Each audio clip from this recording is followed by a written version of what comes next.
Rover, I sent to farm artifacts in Genshin Impact. Well, what the hell? There's actually a chest in here, by the way, if anybody doesn't know this. If you go to the very top of the tower in Septimont, there you can jump off, do Leap of Glory, there's a test. But anyways, that's besides the point. The last video I made, I was talking about why I think Wuthering Waves is a lot better than Genshin as a former Genshin player. And it got pretty good response when it comes to like the things I was able to talk about with people in the comment section, right? Got a lot of really insightful opinions and whatnot about whether or not like they agree or whatnot. Most people were in agreement. A lot of people were former Genshin players. They were like, okay, you know, these are the problems that Genshin had. WUWA seems to have fixed a lot of these problems, and there's just so many other things that we just like about Wuthering Waves. But I also did get a couple of comments from people that were saying the opposite and still saying that Genshin was better.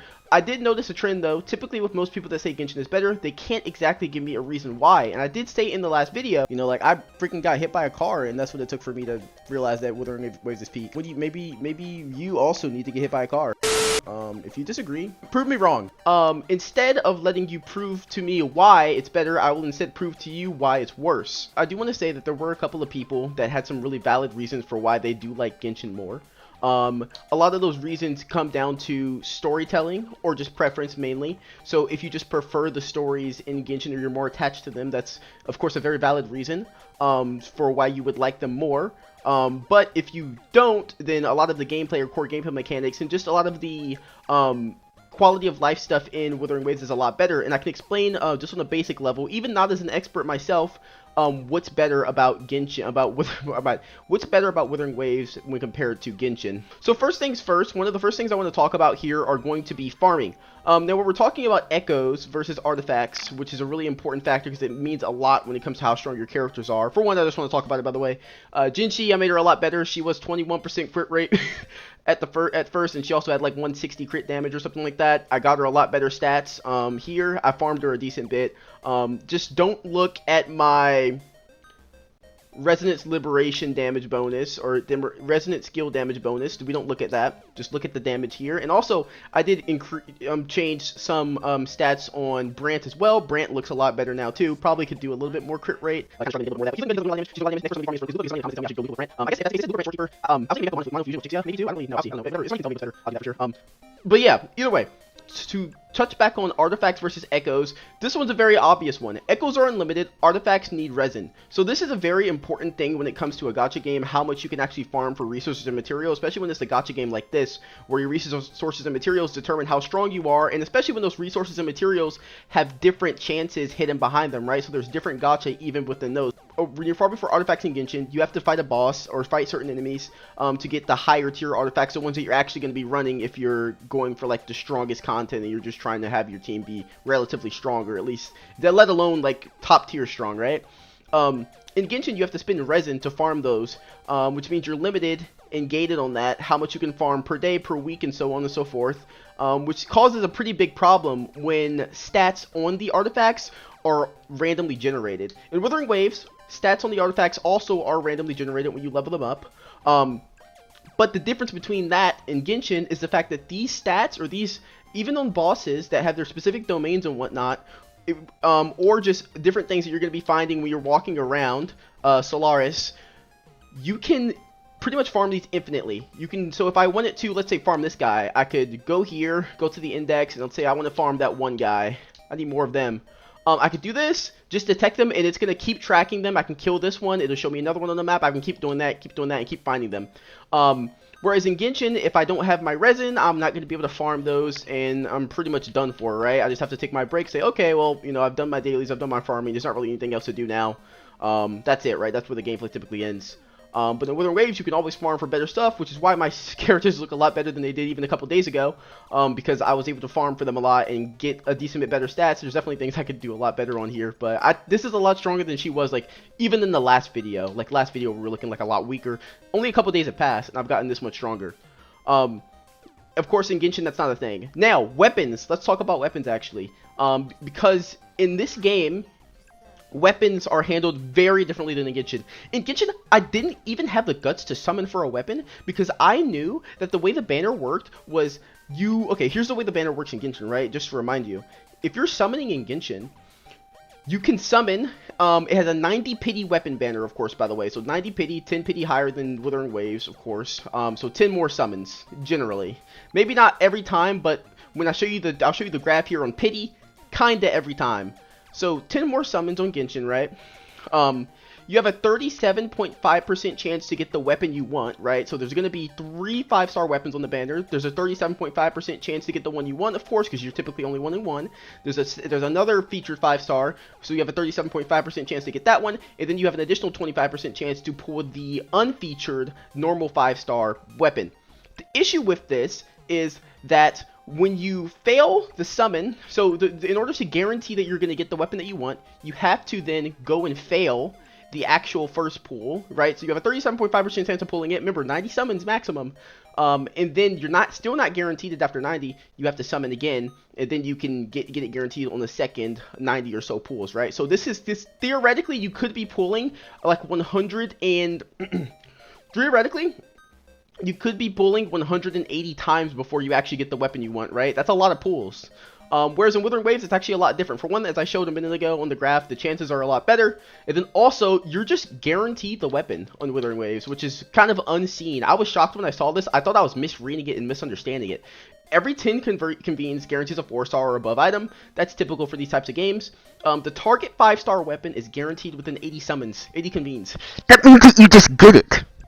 You know how big of a deal that is? And also, I mean, not to mention, you don't even need the weapon typically in this game because a lot of free-to-play options work really well. Of course, their best in slot option is typically going to be the weapon that you pull for them. But, for example, in Augusta's example, I saw some people in the comments typing about it, and I even saw a video about it as well. Her second best option is actually really viable, right? And it's the free-to-play option.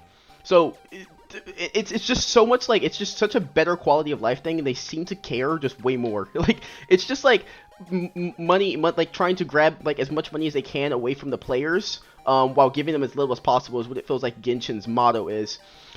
Another thing to talk about is what level up material. So let's go somewhere and get something, so I can just kill it. Okay, so in a second here you'll see. So I've just killed this boss, which means this boss drops an echo, right? I can grab this echo, grab this, right? If I claim rewards, 60 wave plates, it'll give me level up material, which you can see here. This is the material that you'd use to level up your character, right? So if I'm leveling up WUWA, for example, I would get that. And the thing about this is it's such a big change from the way Genshin handles it. In Genshin, when you're fighting a boss like that, now I don't know if you noticed, that boss immediately respawned. It came right back here for one, so this is another thing. You don't have to wait as long. The boss is back. It's up. If I fall down, it'll be here. I don't want to actually fight it again, but if I fall, see, it spawns right there. In Genshin, I would have to wait a couple minutes, maybe rotate bosses. I remember rotating bosses to get to kind of be able to farm stuff more conveniently, right? But another thing that's really interesting is talent materials. Now, this is a really funny one, actually. You can farm talent materials just by fighting enemies around the map and whatnot, and you can also farm echoes by fighting enemies around the map. Something that I actually forgot. Of course, more effectively, you're gonna want to fight them in like the actual dungeons or whatnot. They're not called dungeons. I don't know, I'm calling them that. But the funny thing about it is that I actually have been away from Genshin for so long that I forgot that they had you wait for certain weekdays to fight certain enemies to get certain talent materials. Like, I don't know if you've been playing Wuthering Waves for a while, or even if you've just like only been playing Genshin. That's not normal, by the way. I thought that was like normal gameplay because that was like the only game I played. But that's just not normal. Like, or maybe not normal, but the better way to say it is that there's better out there. Like, that's not your only option. Like, you can just get stuff a lot better if you just play a game that kind of treats the players more better and has a little bit more, as a video I saw earlier said, more respect for the player's time, right? Like, Wuthering Waves knows that I don't want to, you know, get a new character. The worst feeling is you get a new character, you want to level up their talents. Oh, wait, I can't because it's not a Tuesday. Like, this certain talent book is only available in this certain specific dungeon on Tuesday. Like, that's so insane. I never even thought about how insane that was until I like started playing Wuthering Waves. Like, I didn't even think like, oh man, that's like that's just so crazy, isn't it? So you can spawn kill bosses, right? Movement's better in this game. You can get a grapple, you can double jump. This little trick I know on Brant too, if anybody knows, if you do that, if you like do a dash mid-air, you can do another one of your little swing attacks. And if there's like an enemy nearby or not too far away, you can actually go pretty far with that too. But yeah, no, it's just like I didn't feel like super confident about talking about it before, but I feel like a lot more emboldened about it now that I like because okay, I'm coming from like dealing with like I've seen a lot of stuff like the Genshin community's done and like that they said like those guys are freaking kind of ruthless. Honestly, those guys are insane, some of them, and like if you trash talk the game, like you know you might be next. You might be like. You might be on their list. They might be coming for you. There's no really way to talk about it other than the fact that it's just like better. Like they treat the players better. I'm having more fun now, right? It's just more fun. It is what it is. I don't know. Because a lot of times when it comes to stuff like fun, the reason why in the last video I was kind of like more heavily on like I just like this more because of like more you know it's the aesthetic or I just like the way it feels to play and wasn't being too concrete. And by this time I want to be like a little bit more specific and talk about things. Is because I want to make sure that it's like I'm not myself. Like for one, I don't want people to think I'm just trying to trash talk the game. I did like the game, and I actually did really enjoy it, and I enjoyed the story a decent bit. It's just that stuff gets better when time passes, and instead of like hating on something that's better, you should appreciate it and be thankful that it's better. I feel like you should be like, hey, this is cool. I can like the other thing still.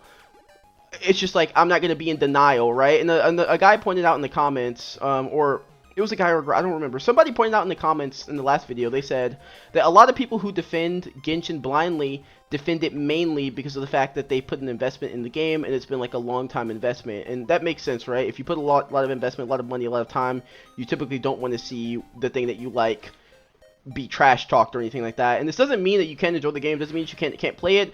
I think it is good for every person though to be aware of when a company or organization is clearly trying to take advantage of them, right? And they're clearly trying to take advantage of your time. Of course, every single game that is a gacha is made to make money. The intention of any of these games is to make money, but of course, the difference between Genshin and, for example, MiHoYo and Kuro games right now, at least, is the fact that Kuro is at least trying to make the game playable and entertaining for a free-to-play player. You can play the game, you can do so many things. Genshin very clearly is just trying to make as much money as possible.